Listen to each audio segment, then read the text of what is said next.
So begin with our land acknowledgement.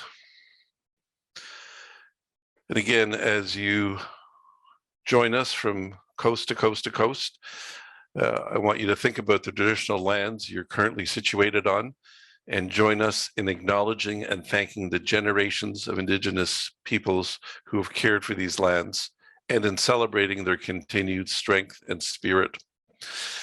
The ongoing work to make the promise of truth and reconciliation real in our communities, and in particular to bring justice for murdered and missing Indigenous women and girls across the country, should inform our discussions in this webinar and beyond.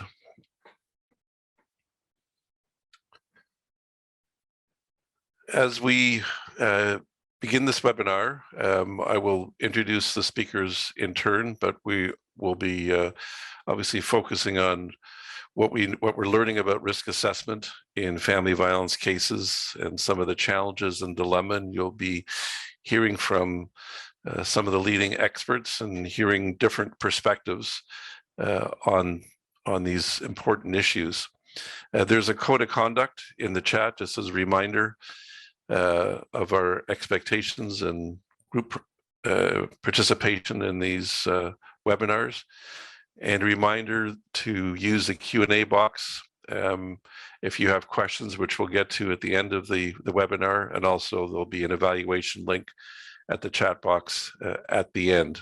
And also a certificate of attendance will be generated and emailed to you once you've completed that evaluation.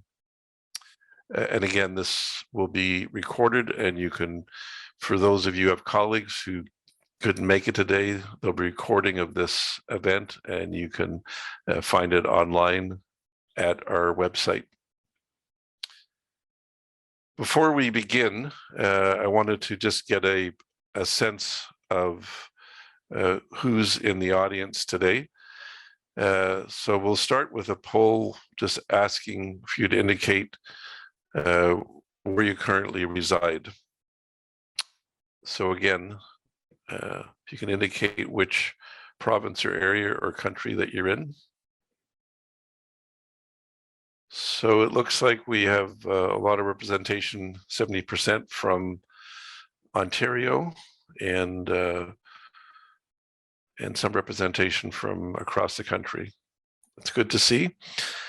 The other poll question is trying to get a sense of the audience in terms of your professional background or the agencies you work for. So it looks like we have a mixed social service providers and lawyers. So good to see the cross section. Thank you. We're going to start the webinar with a presentation from Dr. Jill Messing, and then we'll have the panelists each provide their perspectives for approximately 15 minutes, and then we'll have a question and answer period. So again, please feel free to submit your questions at the bottom of the screen, and we'll make sure to indicate who the question is directed to. And again, notice a comment from Leanne Burns. I know some of you wear multiple hats. We just wanted to get just an overall perspective of who's in the audience today. I want to introduce Jill Messing, and she's a professor at the School of Social Work and director of the Office of Gender-Based Violence at Arizona State University. She specializes in the development and testing of intimate partner risk assessments, and is particularly interested in the use of risk assessment in collaborative, innovative interventions, and as a strategy for reducing intimate partner homicides. So with that, by way of introduction, I'll turn it over to Jill, and we have a pre-recording of her talk. So over to Jill. Thank you. Thank you so much for having me. I am excited to talk with you today about risk assessment and about kind of the ways that we can use risk assessment in practice. Next slide, please. So the first thing we're going to talk about, right, is just what is an IPV risk assessment. So IPV stands for intimate partner violence. And so intimate partner violence risk assessments tend to be a series of questions. And these are, right, questions or risk factors that help us to understand whether, a person is likely to be reassaulted by their partner, is likely to be killed by their partner, is likely to be hurt by their partner. So sometimes we're looking at severe reassault as that outcome. And in some cases, risk assessments are intended to predict recidivism, so whether someone's going to be seen in the criminal justice system again. And in most cases, risk assessments are not screening tools. Well, they are screening tools, but they're not intended to be used to identify whether someone is experiencing intimate partner violence. So generally, we're going to use a risk assessment after we know that someone is a victim of intimate partner violence or has perpetrated intimate partner violence, to understand more about the risk factors present in that relationship, and to use that information as education and intervention, so that we can communicate that information across systems. So you would generally use these risk assessments if you already know that intimate partner violence is occurring in a relationship. And these are, on this slide, we kind of have a few of the risk assessments that I've developed or created. Or tested. So the two you'll see on the left, so the lethality screen and the danger assessment for law enforcement, are both used at the scene of domestic violence incidents when police officers, already know that intimate partner violence has occurred, and they go to the scene of the incident and they're trying to look at risk in that case. The danger assessment, which we just updated to include multiple non-fatal strangulation, is intended to be used in advocacy practice settings. It can also, I've used it before in family law cases.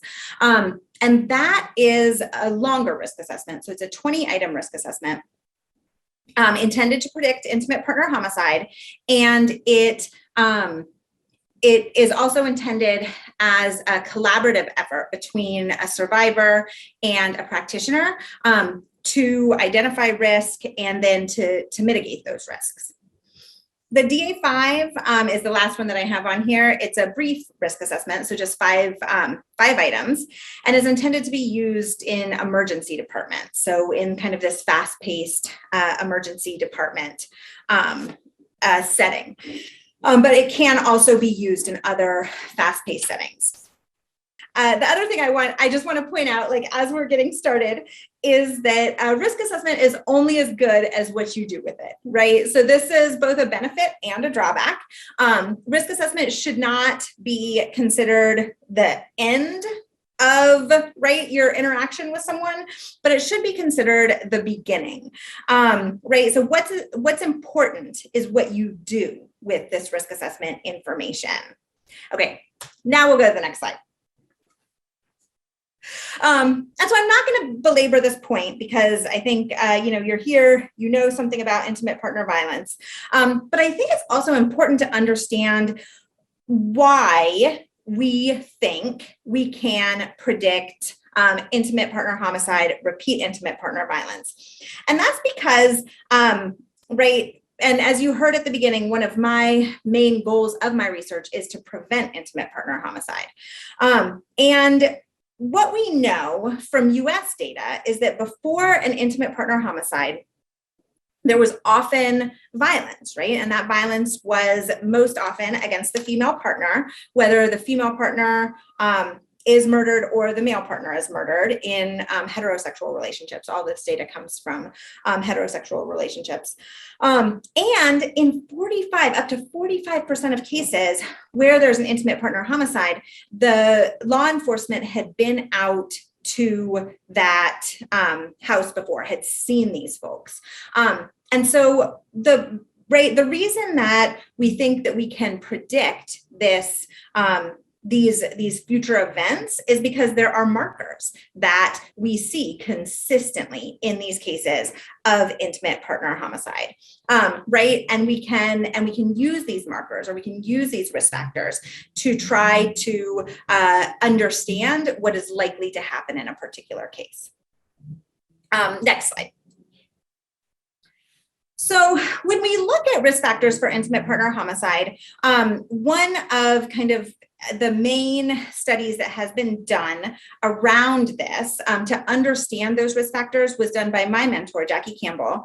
And she collected data across 11 cities in the US on intimate partner homicides.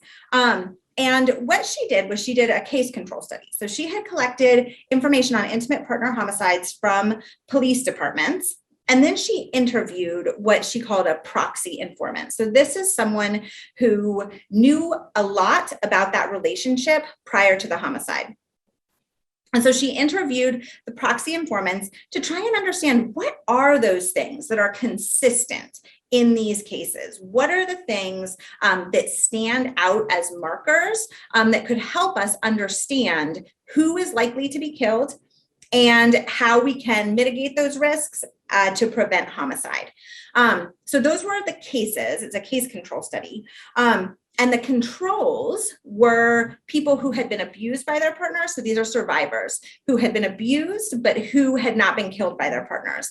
And so by comparing these two groups, she was able to say, all right, well, there are 19 risk factors that stand out, 19 things that people who were in these relationships where a homicide occurred, 19 of these risk factors that predict that homicide, or that were present in the homicides and not as present in the cases where those homicides did not occur. Next slide, please. So that information was collected in the late 90s, and we are working today in the US to update this information. So we have funding to look at these risk factors for intimate partner homicides in 6 states in the US. And we're updating this for multiple reasons. One of those reasons is that original study only looked at women who were killed by men. So it did not include men who were killed by women. It did not include folks in LGBTQ relationships. And so we want to be able to try to understand kind of more broadly what those risk factors are in various relationships. We also want to update those risk factors. So I think a really good example of this is around technology-based abuse, because in the late 90s, we didn't have the same technology that we have today. And so we are able, in this updated study, we're able to take a look at some of those stalking behaviors that people do through GPS, or harassment through technology like telephones or social media. So we're updating the risk factors. We also really want to look not only at major cities, but also at more suburban and more rural areas. So we're updating this research to try to understand, again, what are those risk factors for homicide? And so the main risk assessment that's used to predict homicide is the danger assessment, which was created from that original femicide study that I told you about a moment ago.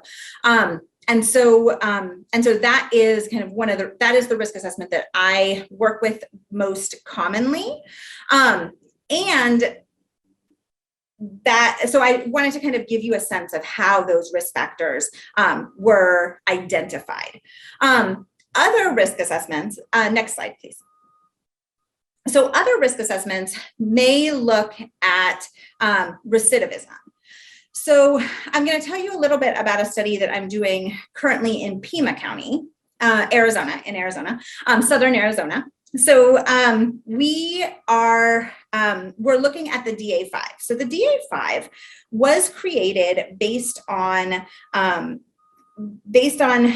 the risk factors that were present based on the danger assessment, right? So it's a shortened version of the danger assessment.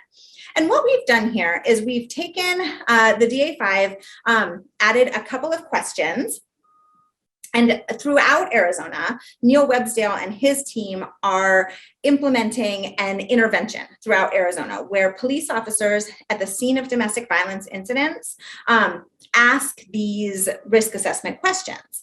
And so these risk assessment questions are asked at the scene of the incident. And then, and then the research study is to follow these folks up for 2 years.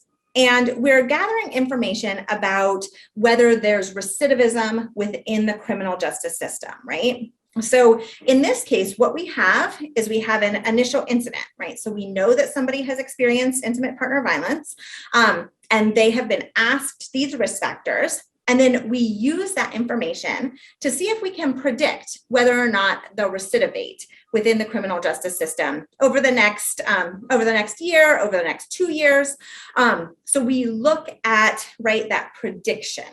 So many of the risk assessments that are intended to predict recidivism within the criminal legal system are created in this way.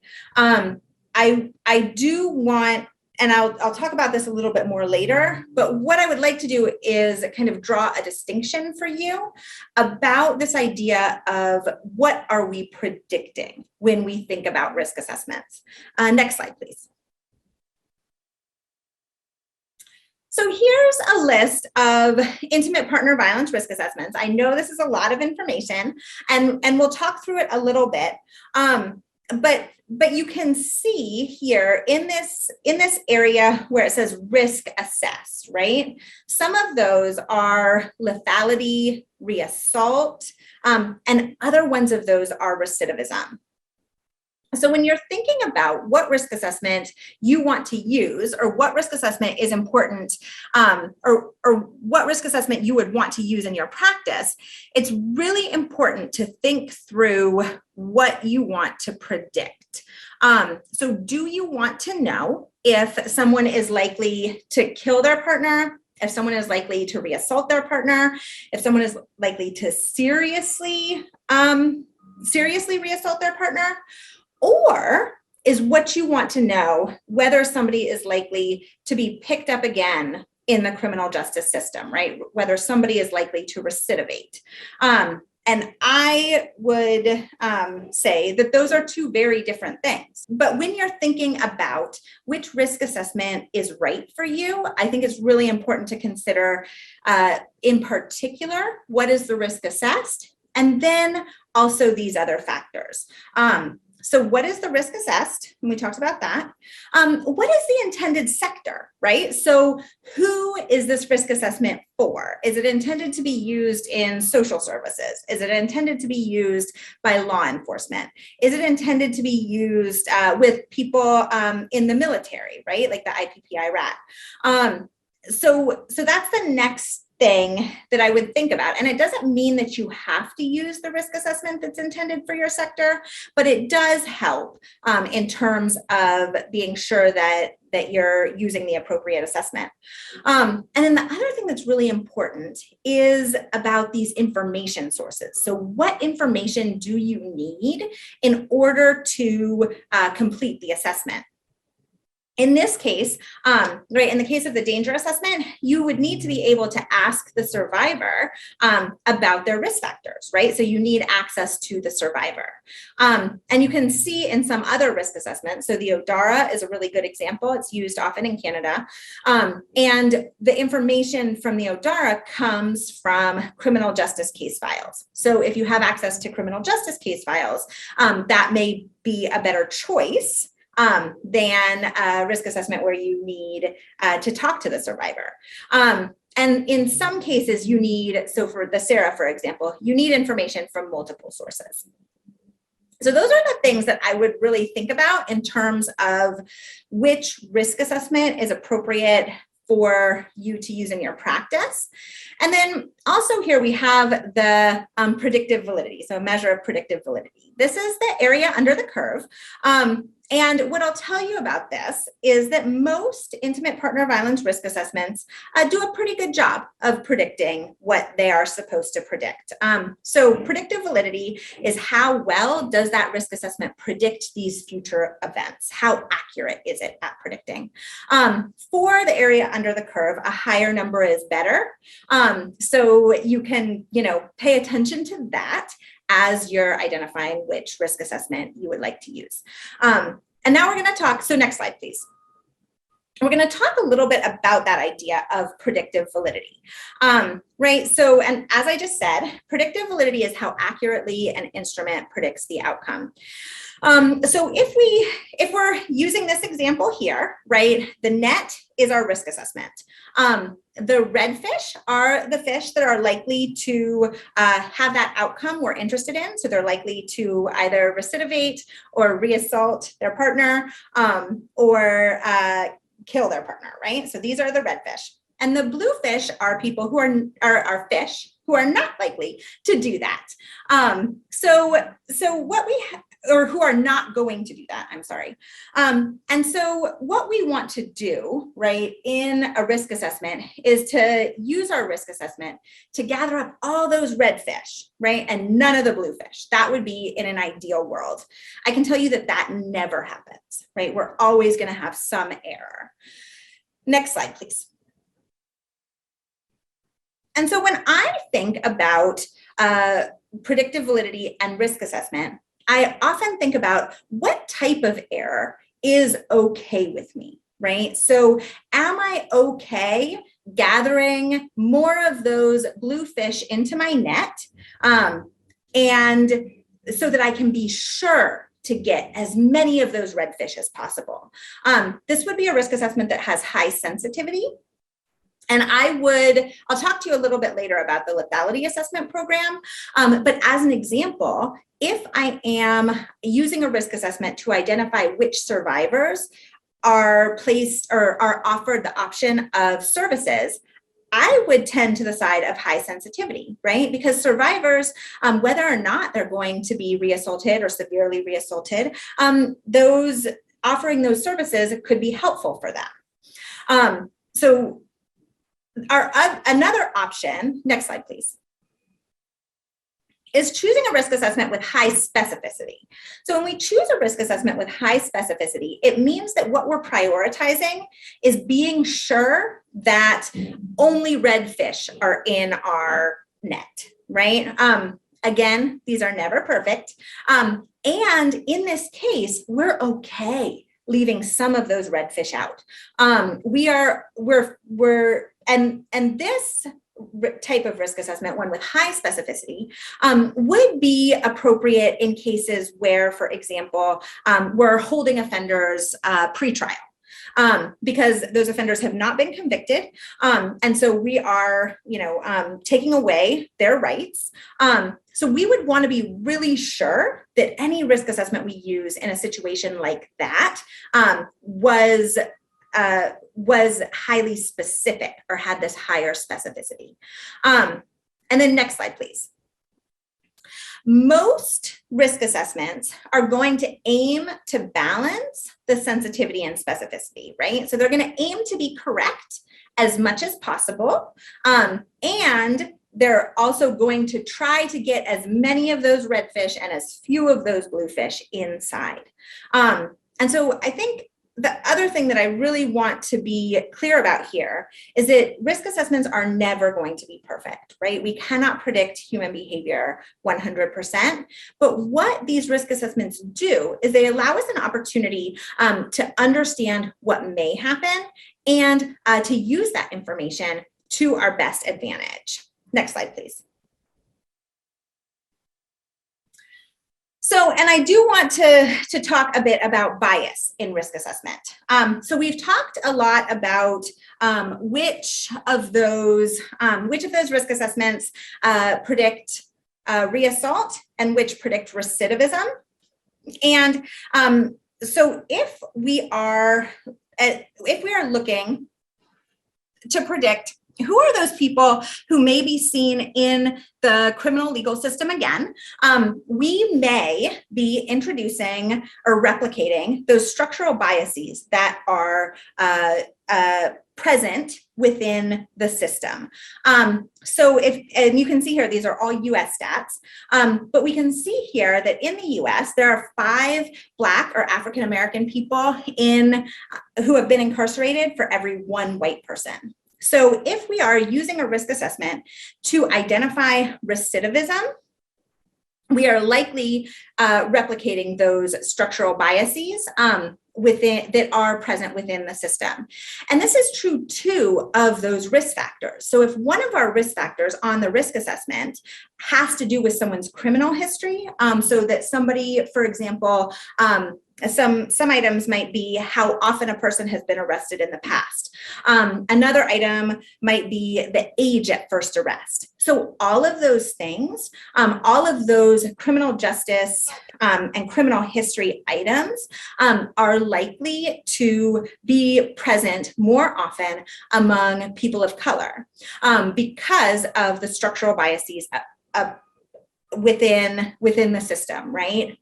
Just patterns of policing, things of that nature. So I think it's really important for us to think about that, both in terms of what we're trying to predict, right? Are we trying to predict recidivism, and what does that mean for those that replication of structural inequalities? And what are those risk factors? So take a look at your risk assessment and see, like, are any of those risk factors on there? Do they replicate these biases? And I'm not going to spend too much time on this, but unemployment is another risk factor that is likely to replicate those biases because, as you can see, people of color are more likely to be unemployed. Next slide, please. So I want to talk a bit now about how do we use risk assessment in intervention. And I think it's really important that, so this is an evidence-based practice framework that I developed. And the main point about this is that we want to make sure that risk assessment isn't the only thing that we're using. It's only one piece of the puzzle. And so when I think about risk-informed interventions or using an evidence-based framework for identifying risk and for intervening in cases where risk is present, we use the risk assessment to provide the best evidence of what may happen in the future, right? The best evidence of reassault. This is the best evidence that we have that someone may be killed by their partner. And that's just one piece of the puzzle, because the other thing that we have to incorporate is advocate expertise, right? And so we can incorporate advocate expertise in 2 ways, or practitioner expertise in 2 ways. One way is a practitioner could look at the risk assessment and say, all right, I think that, this risk assessment is scoring low, but I do think this person is at high risk, right? So they could use it to adjust the risk assessment score or what they're going, and then it's also really important that the advocate or the practitioner uses that risk assessment information to intervene, right? So the advocate can then provide information for the survivor about what are the risks that can be mitigated and what are their options for mitigating those risks. And then finally, survivor choice is the third part of this, because it's important then that the practitioner is providing options and the survivor is making choices about what they would like to do. So this idea of using interventions in a risk-informed manner incorporates risk assessment, but also equally balances practitioner expertise and survivor self-determination. Next slide, please. So I'm going to talk very briefly about a couple of risk-informed collaborative interventions that are going on in the US. So this is about the lethality assessment program.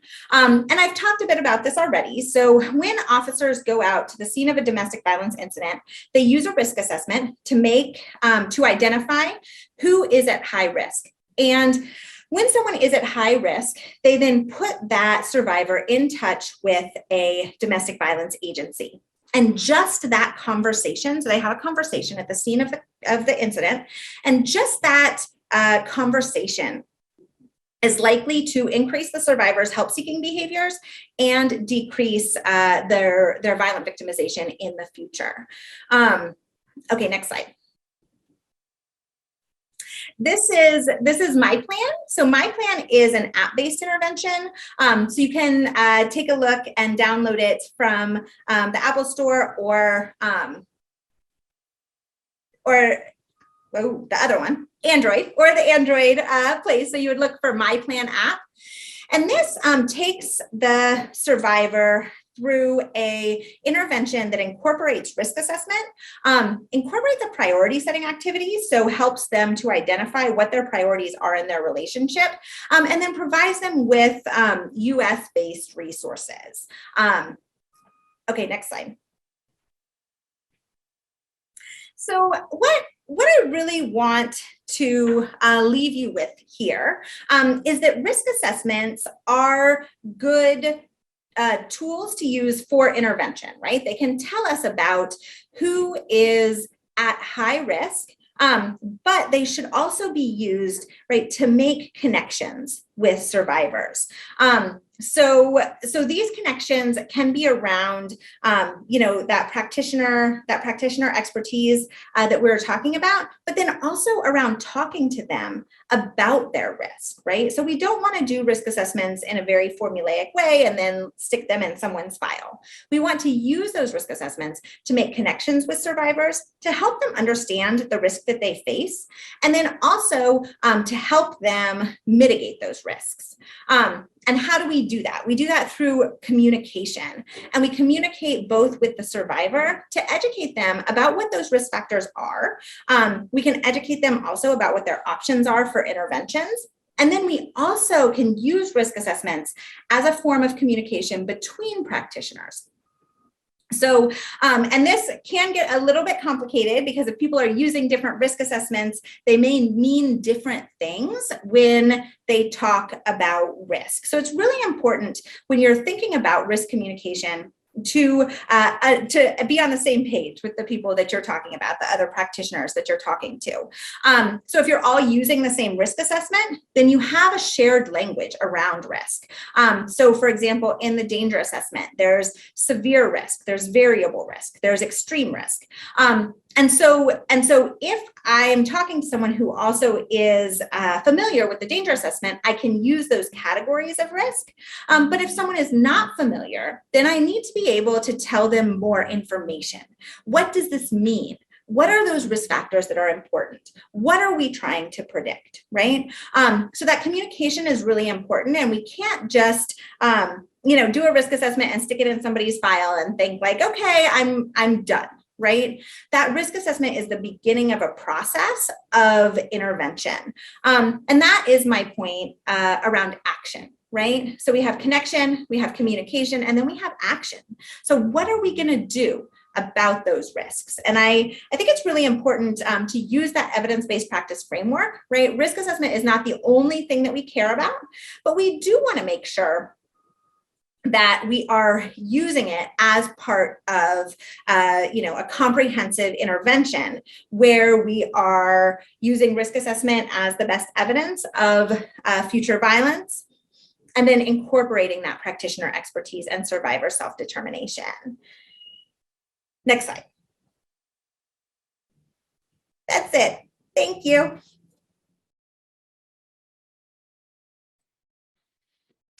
I'd like to thank Jill for her presentation, and now we're going to have a panel responding to some of what she said and bringing their own perspective into these issues. I'll first call on Dr. Randy Kropp, who is a Canadian leader and developer of risk assessment tools, an outstanding researcher. By practice, he's a clinical and forensic psychologist, specializing in assessment and management of violent offenders. He works for the Forensic Psychiatric Service Commission of British Columbia and is a consultant with the British Columbia Institute Against Family Violence. He's also an adjunct professor of psychology at Simon Fraser University. He's often been called on to consult with provincial, state, and federal government ministries on matters related to violence against women and children and the assessment and treatment of violent offenders. Welcome, Randy, and look forward to your comments. Well, thank you, Peter, and thank you everybody for joining us today. And it's a pleasure and an honor to be here.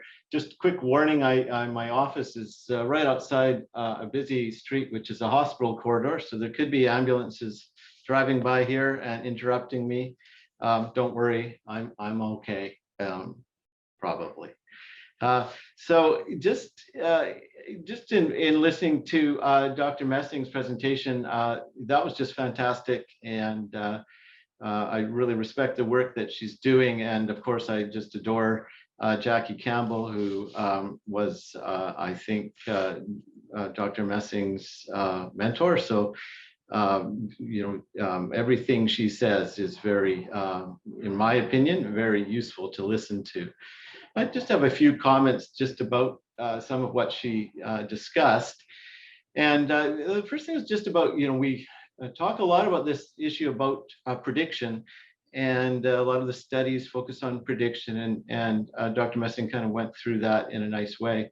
But let's just remember that this is really all about prevention. And I know it might be a little bit of a subtle distinction, but it's a very important one to emphasize that risk assessment is really about prevention. And we really need much more research on that in terms of which of these tools, and there's many out there, are the best at maybe, or the most helpful for preventing the violence rather than predicting the violence. The reason you can get into trouble with just focusing on prediction is we talk about prediction, it's associated with this actuarial statistical approach to risk assessment where more is always bad. Like the higher the number of risk factors you have, that is bad, and the assumption is the lower the number is somehow better. That is a trap I would just caution people about getting into. We know that a lot of risk factors is bad. However, we could have somebody who's very high risk for being violent in these situations with 1 or 2 or 3 risk factors. It really depends on what the risk factors are and what the context is. So, our own approach, I'm a co-author of the SARA and the Be Safer, and our own approach would sort of de-emphasize the focus on numbers or your risk assessment score and focus more on, what the nature of those risk factors are and how are we going to intervene with those factors. And that's the key to risk management in our view. So the other also thing to remember is when we're kind of choosing one of these tools to make sure it's got the enough flexibility for us that it's dynamic and it's contextual. And when you're choosing a tool, it's important to remember how that tool was validated, where it came from. Was it developed and validated in a criminal justice system? Is it useful for a civil justice system or a family court kind of system? Because if you're comparing numbers to norms, you want to make sure those norms are actually relevant to the population you're working with. Another, like an example of this point perhaps is, I know that, we have to think, is this tool applicable maybe to certain subgroups or special populations? Do those norms work? For example, here in Canada with Indigenous people, I know from experience in working with some of these communities that maybe try to apply some of these actuarial tools, they might end up, because there is a certain, as Dr. Messing said, a certain structural bias that's built into some of these things, you might end up with every one of your clients or if you're working with women or survivors, scoring high on a tool. Well, what do you do with that information? Are we supposed to take extraordinary actions if everybody is scoring high on a lethality tool? And I have talked to people working in shelters where this is the case. There's simply might not be enough resources available. So there is I guess a risk in having too many false positives, but also a risk in those false negatives. The other thing is, this concept of risk is actually kind of fuzzy, and and Dr. Messing brought up some really good points about that. We have to, when we think about risk, we have to think a lot about the likelihood of violence, but we also have to remember that really when we're dealing with individual cases, we're not just interested in what the likelihood of something happening down the road is. And it's usually when we have these tools, we're thinking likelihood of something bad happening. But we want to think about the severity of the violence. Obviously, we're going to take different actions if we think the severity of the violence is relatively low versus something like lethality. And I think very importantly, we're interested in the imminence of the violence. How soon is this violence likely to happen? Because that's going to affect the urgency with which we deal with the situation and what actions we're going to take generally.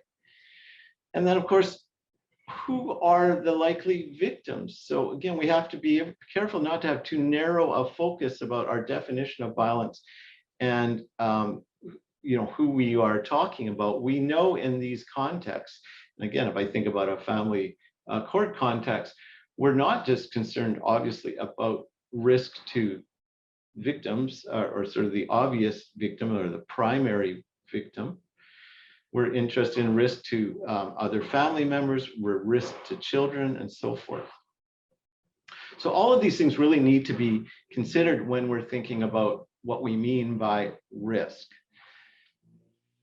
The next thing is this issue about who should actually be conducting these risk assessments, and this gets kind of tricky. And we do have to think about the qualifications and training and experience of the people conducting the risk assessments, and remember that risk assessment should not be done lightly, and I feel quite strongly that it can't be reduced to a number.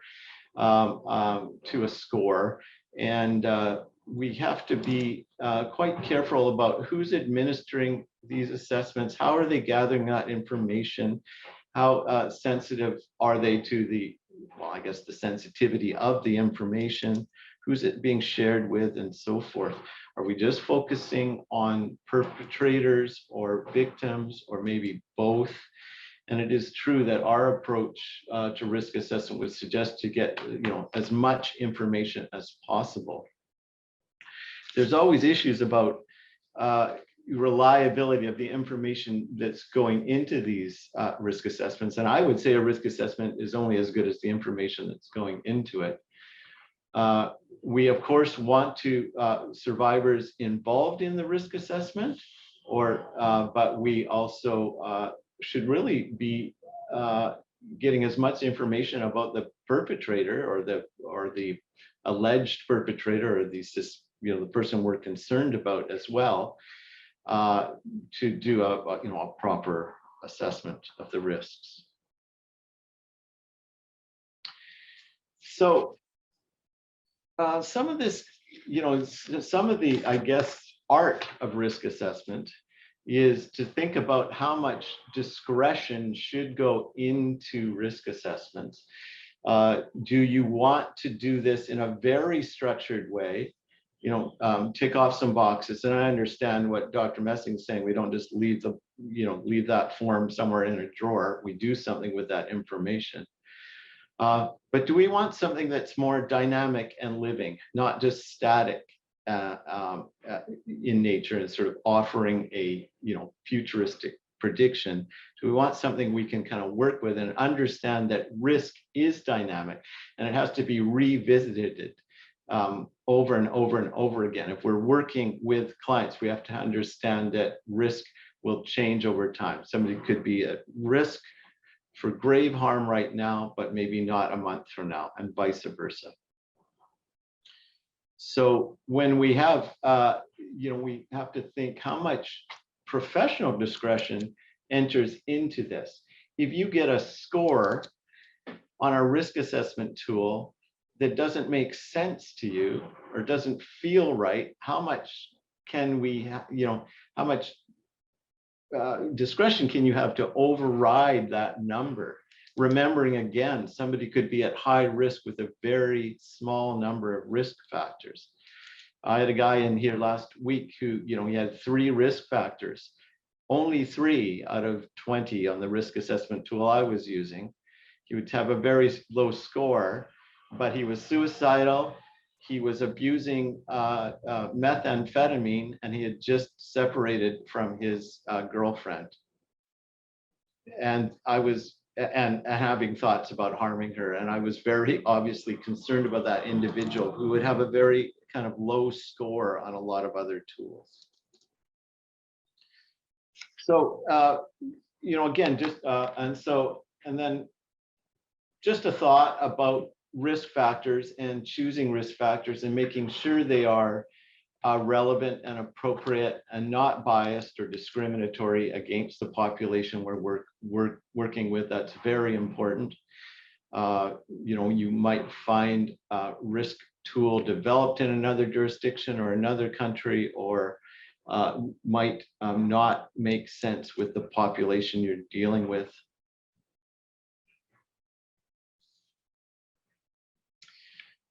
Just a note about lethality and just how we would think about lethality if I was doing a risk assessment. And I think it's important, very important to understand not just what's going on with the potential victim, but also with the perpetrator and really with the entire family that we're dealing with. And for us, our concerns become greater if we see a few things coming together. And one is that, if we're seeing a very acute conflict, and this would be seen often in maybe a family court setting where we have issues around custody and access or divorce or separation, where emotions are very high. This is by nature a very high risk situation. Especially if there's a history of violence. And then we want to know whether this person has shown a capacity for this kind of violence in the past.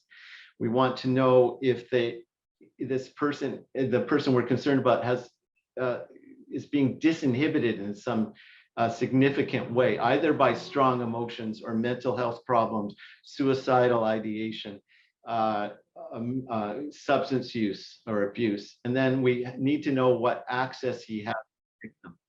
When all of those 4 things, so I'm talking about acute conflict, capacity for violence, severe disinhibition, and access to victims come together, that's when we get more concerned.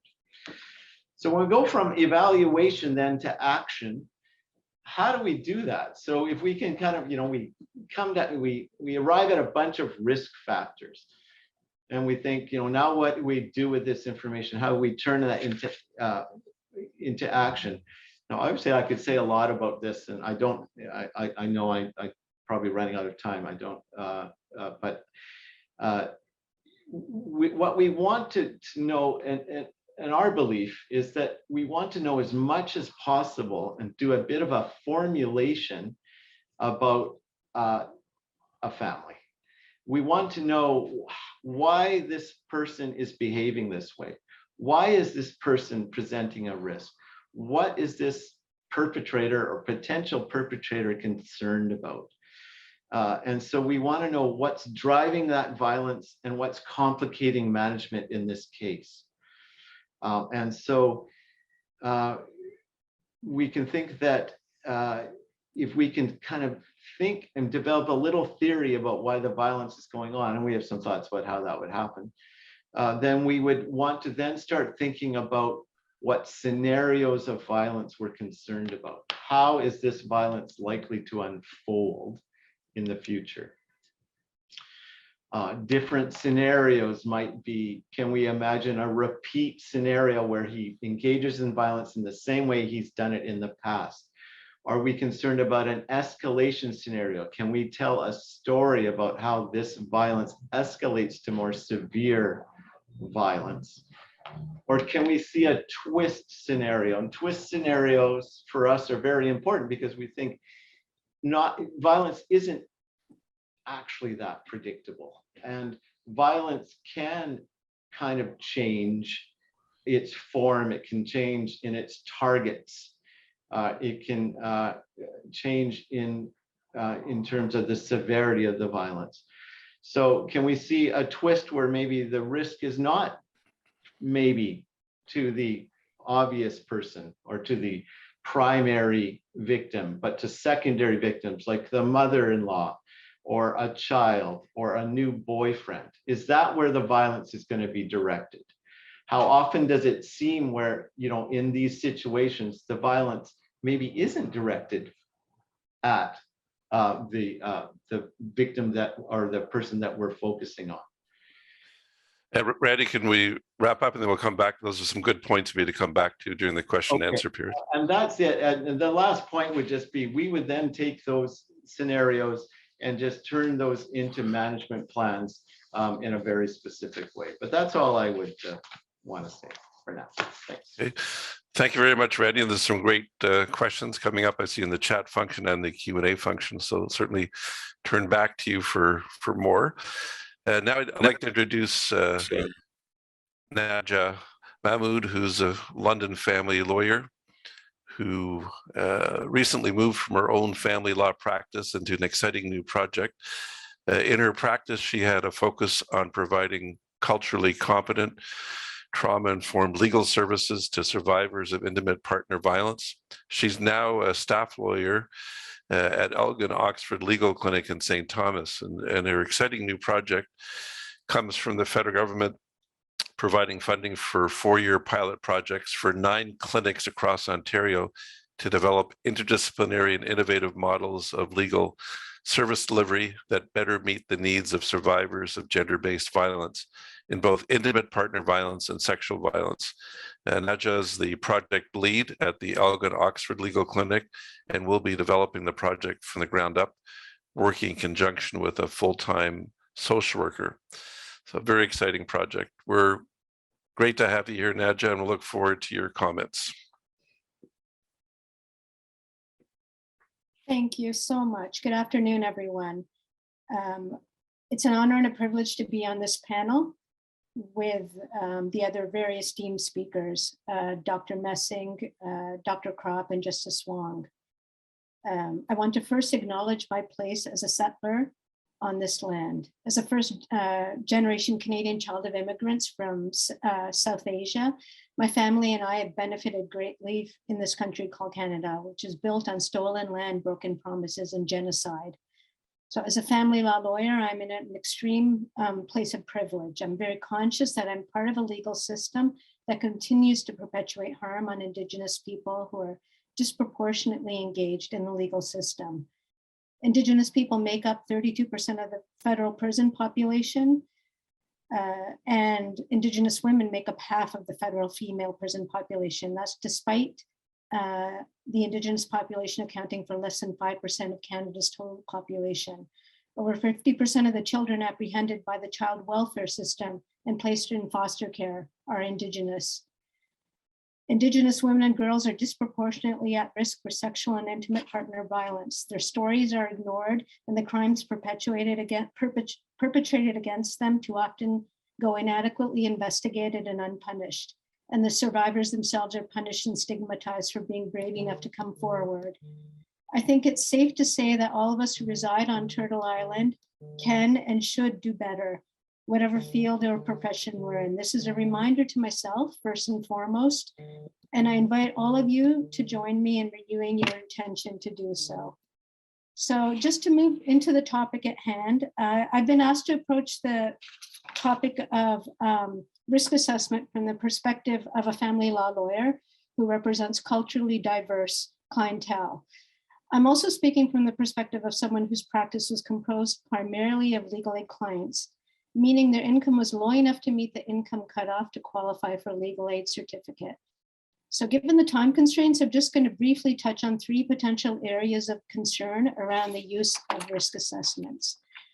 So the first, which Dr. Kropp actually identified, is the actual formulation of the assessments themselves and whether the questions adequately capture the experiences of diverse populations. The second is a more practical aspect, how and when these tools are used and how equipped, adequately trained, and trauma-informed are those using the tools. And the third is the barriers faced by family law professionals in implementing the use of risk assessments into their practice. Some of these barriers are lack of training and awareness, but others are related to barriers in the legal culture, so aspects of the legal culture as it exists, and the way in which legal services are provided, particularly for legal aid clients. So regarding the actual formulation of the risk assessments themselves, this is something I'm only going to touch on briefly. As Dr. Messing noted, the data that underpins the assessment tools currently used comes from heterosexual relationships. We know from research and data that's been collected that the risk of violence for those identifying as LGBTQ+ is higher. According to Stats Canada, people in dating relationship who identified as lesbian, gay, or bisexual were approximately twice as likely as heterosexual individuals to report experiencing violence by someone they were dating in the previous 5 years. So the other thing to consider, I think, is in terms of demographics, whether the cultural diversity of the population the tools are being used on is adequately reflected in the data that underpins the tools themselves, and whether an intersectional approach is being taken and has been taken. So are immigrants, those experiencing poverty, racialized populations, religious minorities, are they adequately represented in the data? As Dr. Messing indicates, this is something they're working on updating, but it's important for us as practitioners who are implementing these tools to be mindful of. So to move on to the second aspect, I wanted to discuss how and when these tools are used and how equipped and adequately trained and trauma-informed those implementing the tools are. So my concern is whether the mandated use of assessments is accompanied by adequate training, especially when they're used at the first point of contact by first responders, hospital staff, and social service providers. We know from research that women on average leave and return to their abusive partner 7 times before permanently separating. So many may not have been heard or validated by those they sought help from previously, making it even more difficult to build trust. So if assessing risk is based on capturing information by asking questions, without the data you get, the results you get is only as good as the information you gather. And if you're gathering that information in a time of crisis, for example, when the police have been called to the scene of a domestic violence incidents, how equipped is the survivor to engage and answer those questions? It takes time to develop a relationship of trust. And if you start out going through an assessment, asking questions without first listening, supporting, and validating, and providing a safe environment, it's not an environment that facilitates or encourages the sharing of experiences or information, that exact type of information, sensitive information that is being gathered when a risk assessment is being done. So I think this illustrates that when talking about the use of risk assessments in the context of gender-based violence, this must go hand in hand with a necessary understanding of trauma and how it manifests. So some of the difficulties those experiencing trauma face, it includes difficulty processing information, it impacts memory, it impacts the ability to recall information and events. There's difficulty trusting, there's a distrust of authorities. I mean, those are just some examples. So the other concern I have is whether an intersectional approach is being taken by those doing the risk assessments, and whether the time is being taken to recognize the additional barriers that may exist for members of racialized and marginalized communities, and how that may impact the ability of the survivor to communicate and convey information. So I'm just going to go through a few simple examples of potential scenarios that might come up. For immigrants and refugees, especially those who fled war, they may have a heightened distrust of authority and a reluctance to divulge what they've experienced.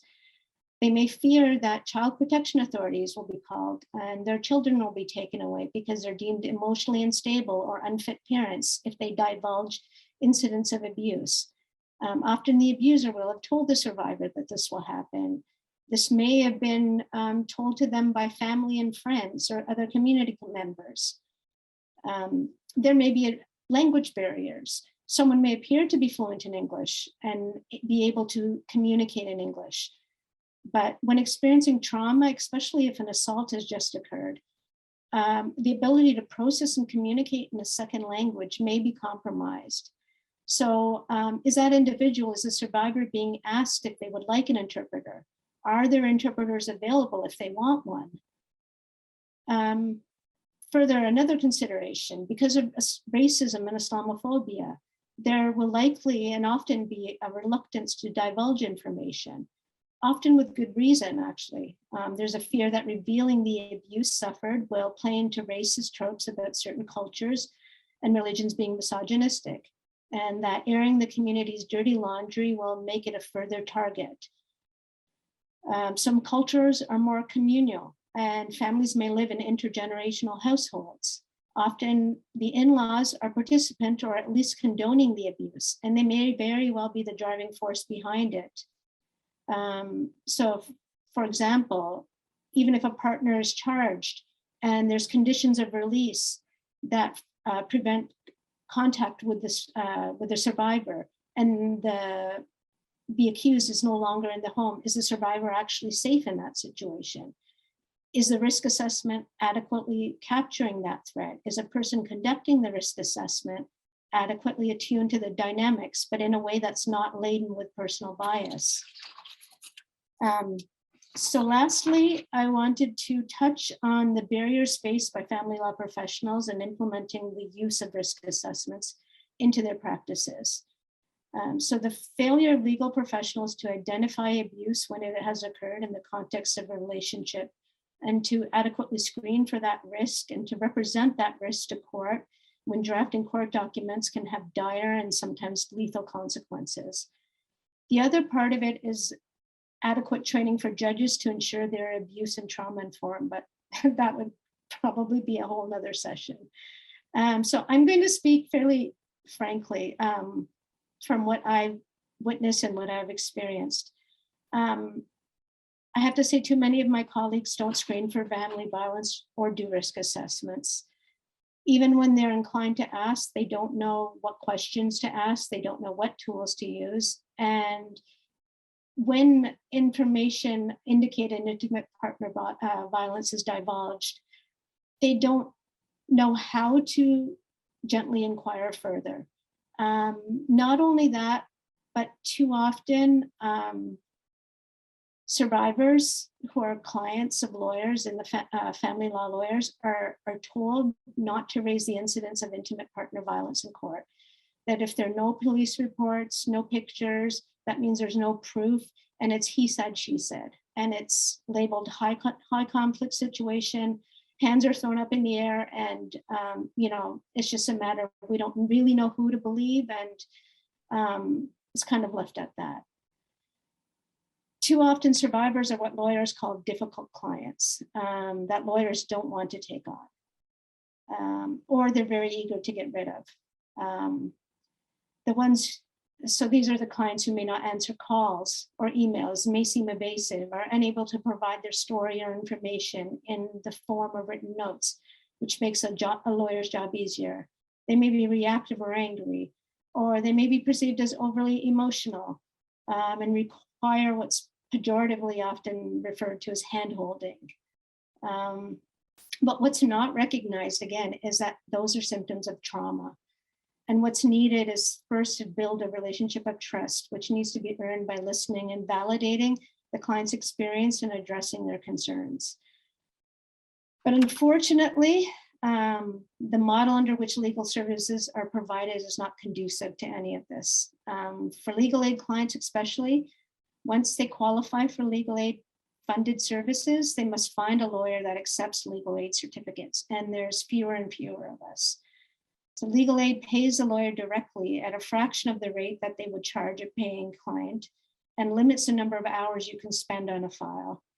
It simply does not allow you to spend the time needed to do things such as risk assessments, taking the time to gather adequate documentation of abusive patterns, relationship building, and connecting the client with much needed services.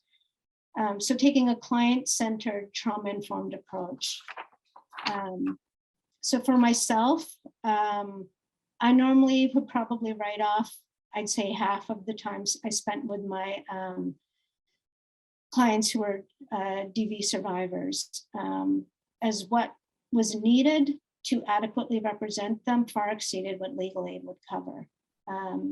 And frankly, that's simply not really sustainable to maintain a private practice. So I hate to sound dire, but the situation is dire. The incidence of intimate partner violence is a public health crisis, and it's a crisis in the legal system. The interest and safety of survivors and children are being compromised. So I do realize I've strayed a bit from the assigned topic, but I wanted to give some context. And despite how dire the situation is, I do remain hopeful.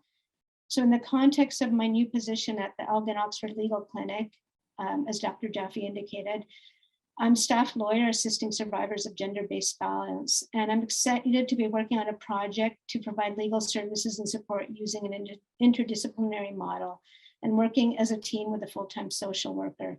So we will be integrating risk assessments, risk management, and safety planning as an integral part of our process. And I think we can all agree that regardless of our profession or our field of practice, doing no harm and working to prevent further harm should be a primary focus. So I thank you for your time and attention.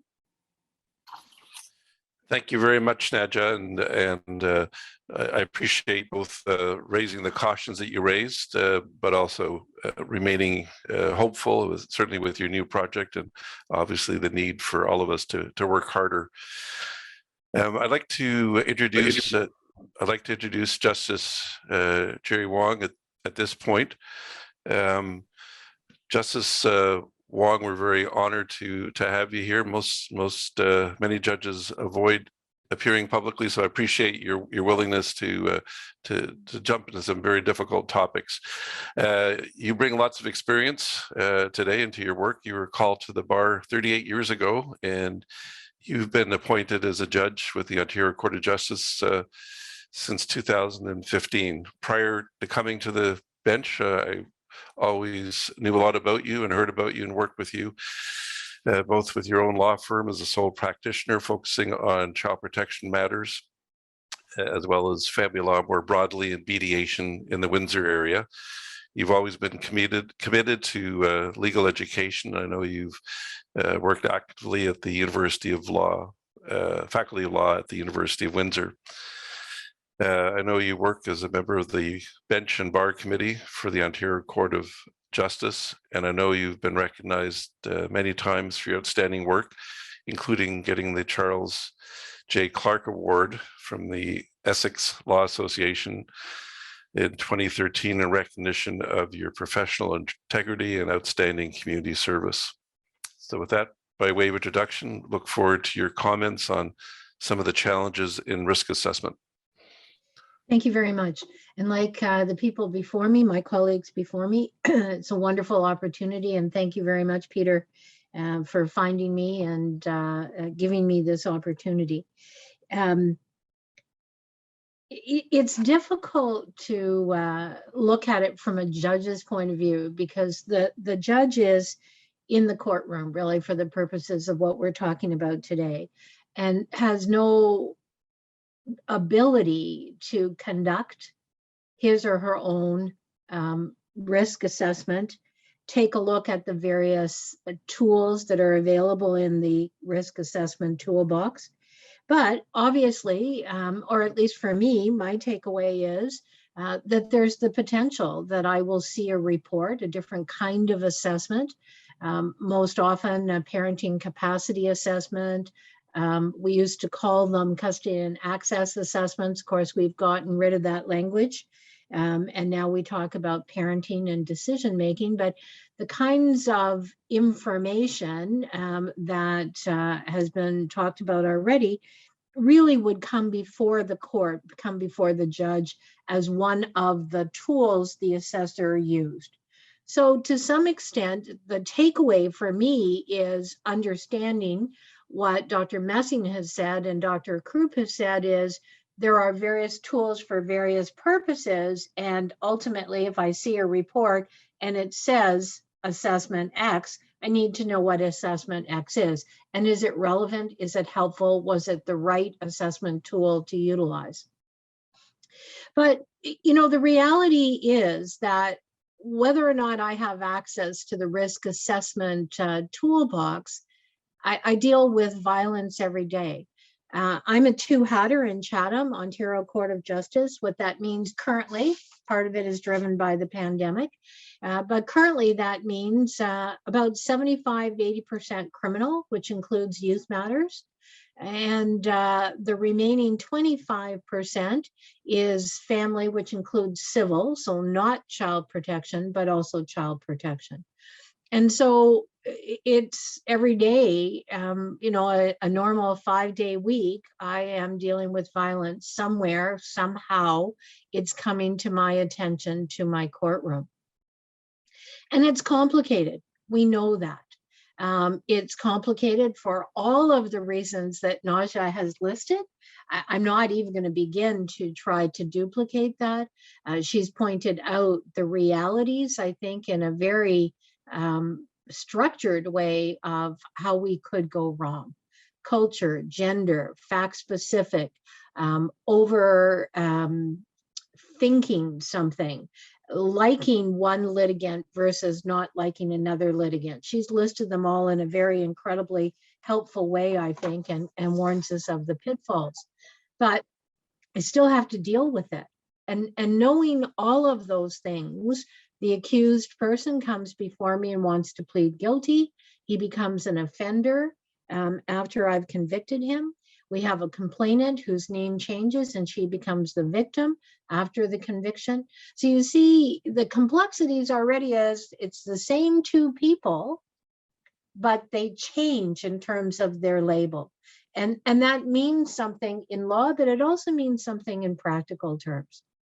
When we look at the family side, often there's an intersection. I didn't fully appreciate the intersection or the crossover because, as Peter has said, my background was exclusively family.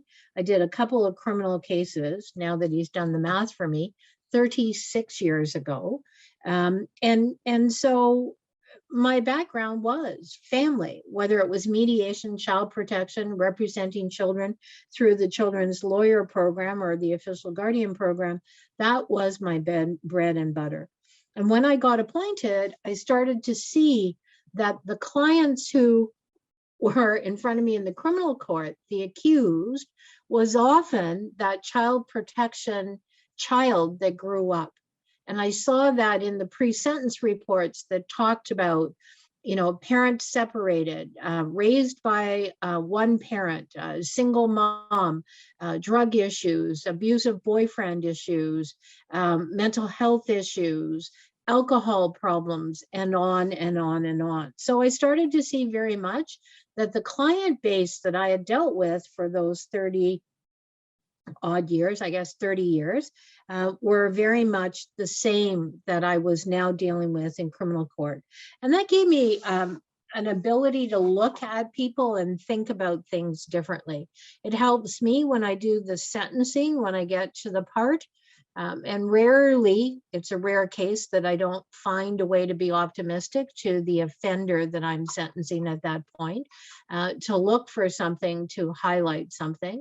But I try to give them hope. I try to encourage them in a way that they can take the steps forward that they tell me that they're taking.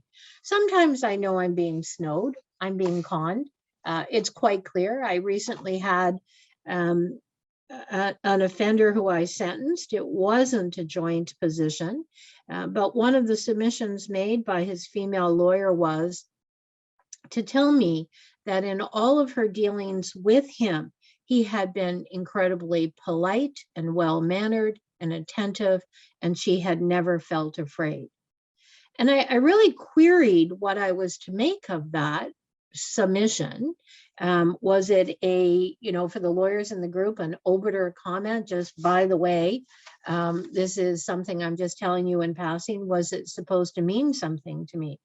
And in the end, I decided I was very concerned about it because this was an offender who came with pages and pages of a documented criminal record for violence and for domestic violence. And the last 4 convictions for domestic violence were the same partner. And so I thought I had this very clear evidence that we have the potential of a dangerous offender, he's in my courtroom and I have a lawyer assuring me or giving me this impression that he's kind and cooperative and so I label people like that the smooth operators, right? The people who can con. It's nice to have manners. It's nice to say thank you. It's nice to shed a tear, and maybe those are crocodile tears, maybe they're real tears. And we see the same thing in family. In fact, in family, one of my red flag factors, I don't do a risk assessment, but I have a list of things that I look for, is, the smooth operator, the person who's very polished, especially if they're self-represented and their material is very organized. And by contrast, the other side is disorganized, under the throes of emotional or psychological trauma or effects, misses appointments with the lawyer, misses deadlines, all sorts of things. Those are red flags to me. I'm not saying that I know what it means, but they're red flags in the sense that I look at it carefully then to read what is being written, what I'm being told. Other factors that I use in my informal risk assessment, allegations of domestic violence, I can turn the page, and when I see the other side's material, I can almost always satisfy my own internal guess: alienation is being alleged. There seems to be a relationship between the 2 sets of allegations. There's other factors that I've noticed. These are all anecdotal. This is not any research based, but things that I've noticed. The urgent motion. So certainly during the pandemic, this became harder and harder, but the urgent motion just is, normally you're in court having given the other side at least 30 days notice of the court date. An urgent motion, if you meet a legal test, gets you into court sometimes the same day, within a couple of days, but very short turnaround. Who is the person moving on the urgent motion basis? And in the first 2 years of the pandemic, amazing that we can say first 2 years because we're still in it, as the LAJ, all the urgent motions in Chatham came to me first. And every single one of them was by a woman. Chatham's a small jurisdiction. I'm not talking to you about, tens and tens and tens of urgent motions, probably 15 off the top of my head, all by women. The majority were overholding situations. So by that, I mean that either there was a written agreement, maybe there was a court order, but there was a written agreement or a status quo for a long period of time where the children were being cared for by the mother. We were still calling it access in the beginning of the pandemic. There's some visiting time with the other parent, and the other parent keeps the children, overholds them. Yes, sometimes we saw that it was concerned about pandemic issues, especially in the early days. But I think the Superior Court and the Unified Family Court, in their multiple decisions, made it quite clear that overholding in those situations is going nowhere. You're going to get your fingers slapped, if not more than your fingers slapped. It was often a question of how big was the cost award going to be against you. But it's interesting to see that. So I look when I see urgent motions, I look to see who's bringing it, what's the circumstance. Many times my own practice was always to give a very short turnaround. So I would approve it on an urgent basis. I would have the parties in court within 2 or 3 days. The majority of the time, the threat that the police were going to go and pick up the children was enough to get the children returned. But that's a bit of a digression away from risk factors, but risk factors we know is often about controlling behavior. And so what I look for when there's an allegation of controlling behavior is the detail of that. She alleges X, Y, and Z. He denies it. I go further and I look at his material. I look at the property. Do they have joint bank accounts? Or is there one bank account and it's in his name? So he denies that he controls over money, but what does the evidence really show? If the allegation is that she's not employed, she's not encouraged to have employment, she hasn't worked outside the home, I dig deeper and find out what documents might exist to support that, or to support his claim that that's not accurate. So for the lawyers in the group, it is about the evidence. What are you trying to establish? What is it that you've got going? Because risk assessments, I think another thing to put on the table, are expensive, are costly. Who's going to do them? We've already ventured over that about the need for the qualifications, but in a small jurisdiction like Chatham, who's going to do it? At what cost? Where is it going to go from there? So the kinds of things that I think are very helpful are the practical things. What does a judge look for? What's going on? I've talked about, some of the obvious ones for me, obvious to me. And I heard a little bit from Naja just now, tongue in cheek, about judges and their training or perhaps lack of training. So I'll give some information. As Peter has said, I was a family lawyer for a large number of years. I was an accredited family mediator through OAFM, which meant that I took the mandatory domestic violence training as required. For many, many years, that was from Peter and Phil Epstein and Alf Mamo. I also joined and continue to be a member of AFCC, which has an incredible number of domestic violence-based sessions. It was easy to get my hours in and in a very reflective, thought-provoking way. The Ontario Court of Justice education program is without a doubt one of the best in the world. It is modeled by other countries wanting to use it. It's run by the judges. It's generated by the judges. It's overseen by the National Judicial Institute, but the judges have a heavy, heavy say in it. And we meet 4 times a year for education, and we have a lot of discussion, education, brainstorming about domestic violence, about abuse and where we're going with it and how to handle it, how to identify it, whether it's a risk assessment type scenario, but the kinds of things that I'm identifying for you today. So of course, different judges have different training. Some judges come straight from a criminal law background and know only the domestic violence part from their perspective, initially as a Crown or as a defense lawyer, but as a judge, they get the more fulsome training. Other issues that I think that I look for and try to use as markers to dig deep, excuse me, is the detail. We instituted during the early days of the pandemic, most places still remain a protocol where the page numbers are limited. I say to the lawyers, use your page numbers wisely, but that doesn't mean you should write or draft affidavit material in a conclusionary way.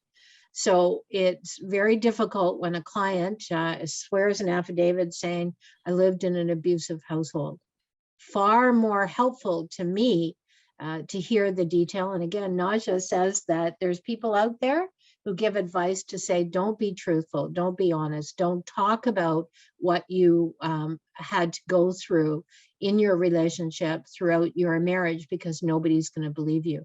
I challenge that. I challenge lawyers who give that advice. And I say that lawyers in that position should be looking to see how they can become advocates with the facts that are available. Many people, we know this, many women do not report abuse, do not report the assault, the push down the stairs. I can't give advice, but I can tell you, I look very carefully at affidavits where it says, I didn't report it to the police, and here's why. So the elephant in the room is front and center in that person's affidavit, and they're dealing with it. It's the proverbial, take the wind out of the sails of the other side. Don't let them raise it right up front and say why you didn't do it. Because that's what your client's going to say at trial or when they're examined for questioning. So don't hide it in the affidavit, put it right then and there. And I think many judges do understand and appreciate the threat and the lack of financial independence and the inability to find the supports emotionally, psychologically, physically, financially to separate and to move on. Justice Wong, we should probably wrap up and just make sure we have time for questions. Yes. Final comments. Do you have final? Okay, you're good. Yes. I've never stopped a judge from speaking before. This is very difficult. But let me. Why don't we get the other panelists get their camera on again and sound and let me. I have a number of questions here, but Justice Wong, why don't we start with you since it's all fresh in your mind. There's a number of comments about people being unable to actually get a risk assessment, and it reminds me that 80% of litigants are representing themselves, and they may have access to very limited assessments. So judges are often left to make their own decision. I know you've outlined some key issues you look at. So is the expectation that judges really have to deal with their own background experience and knowledge from being in court to identify the risk factors? I think so. I think that is the reality. If you have two self-reps or half, where one side is represented and the other side is the self-rep, it is up to the judge. This is where my court in particular, I think, has a strength, individual judge case management. At a conference, you can talk about things that might not otherwise be admissible evidence. You can talk about the elephants in the room, but there's no money. Judges don't have the ability to find the risk assessor, for Chatham, Ontario, that's in the middle of London and Windsor. And does Windsor have a risk assessor? I don't know. I have no idea who does risk assessments in the West region of the province. I'll broaden it there. I don't know if you can Google it, but I know that it would be expensive. So it's a huge issue. And I think this is what Naja was saying, is that, you already have people who are on legal aid, are being underwritten by lawyers who are, doing most of the work pro bono. It's one thing to work yourself and do it pro bono. It's another thing to retain somebody who says, send me your check so I have it. So I think it's a real impediment to being able to move your family file forward, to not have the ability to acquire a risk assessment, if that's where we see the focus going. Okay. Thank you for that. There's a couple of controversial questions, and I think we'll take some extra time. I think we can run 5 to 10 minutes late if that's okay with the panelists, just because there's so many questions. Randy, just a question for you, which is a common one that's come up. The minute you talk about violence against women, there's usually a question, what about neutral violence or violence against men? And to what extent do tools recognize that? So and this actually is a hot issue. I mean, it's hard to watch the news these days without getting somebody offering opinions about Amber Heard and Johnny Depp, and I'm not going to ask you to do that today. But obviously, it's a hot issue we're alive to. So, what happens when you get a case and people are alleging the violence is going both ways, or in fact, potentially maybe the female partner is a primary perpetrator? You had to give me that question, didn't you? Yes. Yeah. Well, I think the issue about mutual violence, I just think it emphasizes the complexity of these cases, and that how we can't approach them necessarily simplistically, like in a classic kind of one obvious perpetrator versus one obvious victim. That being said, I would always, if I were doing a risk assessment in a case like that, where there are allegations of both ways, I'd really want to do my best to understand the dynamics of that relationship and of that family. And so, we can do a risk assessment on both individuals. And I mean, that can be of some value, but not as valuable, I think, as understanding the real dynamics that are going on in the relationship, because we may well find that there is one person that is, at much greater risk of being harmed than another. And so, I talked briefly about formulation, but I think it does come down to that, is understanding the situation of both parties, understanding why they are each making decisions to be violent, if indeed they are being violent, understanding the credibility of the information coming from both accusers and so forth. So, generally speaking, in these situations, women have more to fear than men. I'm just going to say that. I mean, just in terms of, we know this statistically, just in terms of the severity of the violence and, the chronicity of the violence and the coercive control and so forth. So it's understanding what's going on there. Is there self-defensive violence going on? Is the violence motivated? What are the conflicts in this family? And if we don't understand what the conflicts are and how the decisions are being made about the violence, we're not going to be able to help that family. Thank you. I know it's a tough question, and it probably we need a longer webinar, because that's certainly a hot issue out there for police and also for the courts when they're getting conflicting allegations. Nadja, let me ask you a question about how lawyers manage the system. So, it's a system for the very rich and the very poor at some level. I'm thinking that most families can't afford a Section 30 assessment, or they're not going to be able to find someone to do a risk assessment if there's issues around potential dangerousness. So how does a lawyer manage the system? Does that mean that is the pressure on the lawyer to present the case the best way possible, either without having an assessment or experts? How do you advocate when you're basically on your own? You're the only tool you have. It is difficult, and it can be very disheartening. So you can apply for, in terms of assessments, you can apply to the office of the OCL, the Office of the Children's Lawyer, and they may appoint an assessor that would be publicly paid. But they have the jurisdiction to accept or decline that request. And so that's not a given. And then the other aspect that I've found, unfortunately, is even the scope of the recommendations, and again, whether a trauma-informed approach is being taken. That's not always the case. And I meant no disrespect, just to go back to Justice Wong in my earlier comments.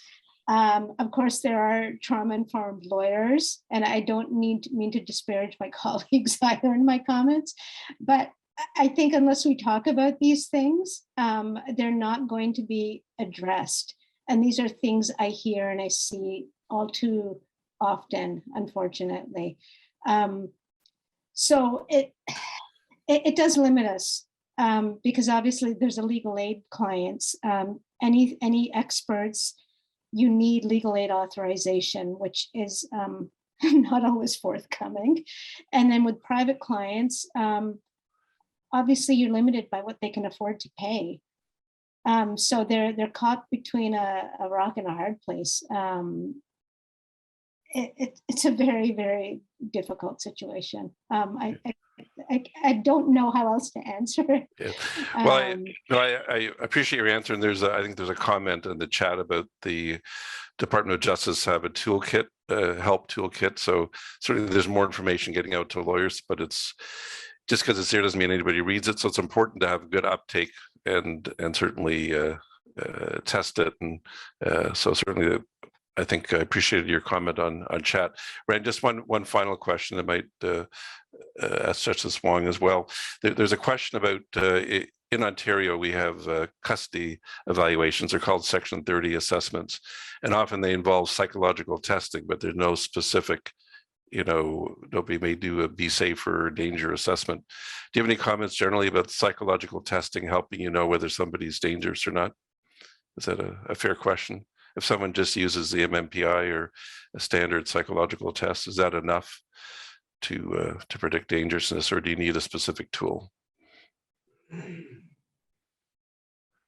No, in my estimate, or in my opinion, just using the psychological test, which is a personality test, that's going to give you very little information. It might give you some information, but really not adequate information to assess risk. It's a very crude estimate of personality factors that might be relevant, but those tests are also susceptible to distortion. They're very face valid. O.J. Simpson was given the MMPI and he was coached how to respond. He just left out certain answers, for example. But so it's a piece of information. Personality disorder is one risk factor that may or may not be relevant. So on its own, short answer is I don't think those tests are enough. Okay, thank you. Justice Wong, I want to give you the final word in wrapping up. Any final reflections as you think about this discussion? I think just picking up on that last comment is, maybe it's more in the child protection where you can submit specific questions to the assessor. The risk assessment part of it is something you can focus the assessor on. And that's for sure in the child protection area, a good place. And I don't know why, if you had the money, I think it's huge. I think it's tens of thousands of dollars to get a Section 30 assessment. But if you're asking for it, just like they talk about mobility, they talk about attachment, they talk about all sorts of issues, why wouldn't you ask them to specifically assess risk if there's, especially if there's a criminal record or there's some really independent third-party evidence that suggests it's going to be something the judge is going to deal with. We should wrap up. I'm conscious of the time, and I just want to thank the panelists, Justice Wong and Randy and Nadja. Thank you for your time. And this is a very stimulating panel, and I wish we had another couple hours, and clearly we're going to have to do a part B. And also appreciate Jill Messing's presentation in terms of trying to, really educate all of us about what risk assessment really means. And I really like understanding the limitations of risk assessment, and also understanding that risk assessment can't be an end in itself. It has to, as Randy said, it has to lead to safety planning and risk management. So I think those are critical issues. So thank you all for your time, and thank you all to the participants, and make sure that you complete the evaluation link. And again, bye for now. We'll look forward to the next webinar.